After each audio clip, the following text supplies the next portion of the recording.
Hello friends, welcome to the channel. Andhra Pradesh రాష్ట్రంలోని డిఎస్సికి సంబంధించినటువంటి ఇన్ఫర్మేషన్ గురించి ఈరోజు వార్తాపత్రికలలో వచ్చినటువంటి సమాచారాన్ని ఒకసారి మనం పరిశీలిద్దాం. సో ఈరోజు డిఎస్సికి సంబంధించినటువంటి న్యూస్ ఏమేమి వచ్చాయి ఆంధ్రప్రదేశ్ రాష్ట్రంలో, ఎవరు ఏమన్నారు, ఎవరు ఏ విధమైన స్టేట్మెంట్స్ ఇచ్చారు, గవర్నమెంట్ నుంచి ప్రభుత్వ వర్గాల నుంచి ఏమైనా సమాచారం వచ్చిందా, లేదంటే రాష్ట్ర విద్యాశాఖ నుంచి ఏమైనా సమాచారం వచ్చిందా, లేకపోతే ఈ యొక్క ఉపాధ్యాయ సంఘాల నుంచి కానీ, లేకుంటే ఆ, ప్రధానోపాధ్యాయుల సంఘాల నుంచి కానీ, ఎమ్మెల్సీ సంఘాల నుంచి కానీ ఏమైనా ఈ డిఎస్సి నోటిఫికేషన్ సంబంధించినటువంటి ఇన్ఫర్మేషన్లు వచ్చాయా?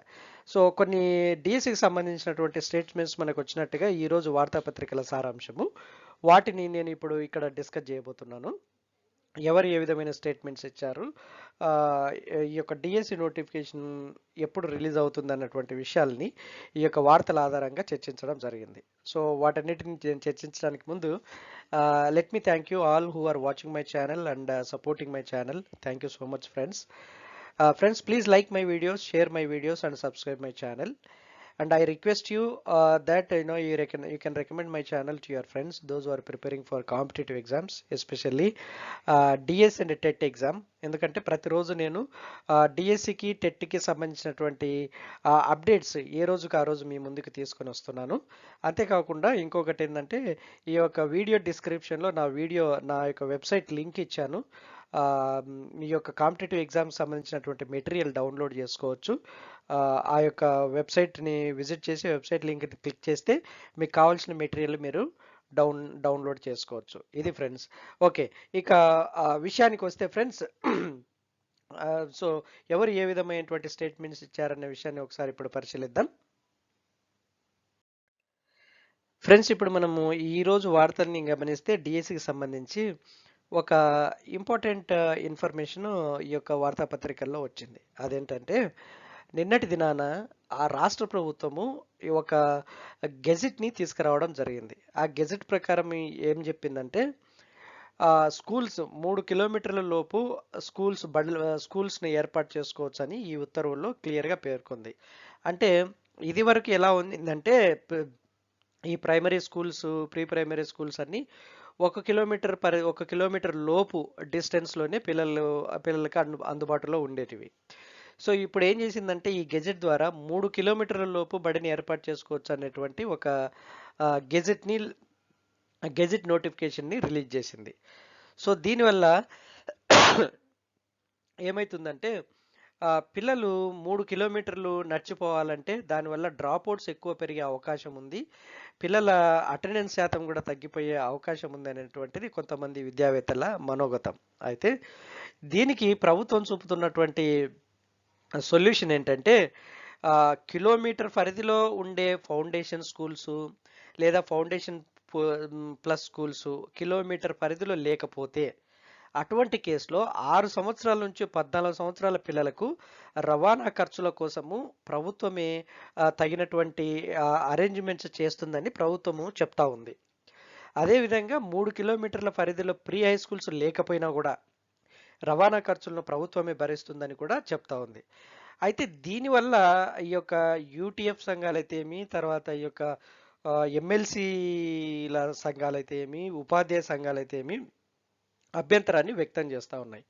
ఎందుకంటే ఇప్పటికే ప్రాథమిక పాఠశాలలోని 3, 4, 5 తరగతులను 250 మీటర్ల పరిధిలో ఉండే హై స్కూళ్ళకు తరలించింది.